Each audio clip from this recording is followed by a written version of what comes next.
Mabilisang balitaan, komprehensibo at totoo sa loob ng 1 minuto. Simula na ang Diskurso Tidbits.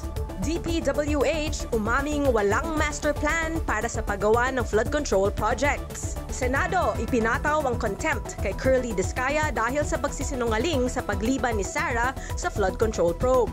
Bagman umano ni Henry Alcantara, ninong ni Bryce Hernandez. Sandro bumwelta kay Pulong sa issue ng speakership at nawawalang 51 billion pesos na proyekto. Padilla naghain ng Anti-Pabebe Act para turuan ng kabataan ng life skills. At mga nagsusugal online, may insurance na. 1 million pesos na proteksyon, sinimulan ng DigiPlus sa tulong ng PhilFirst. Balitang mabilis, komprehensibo at totoo. Yan ang Diskurso Tidbits.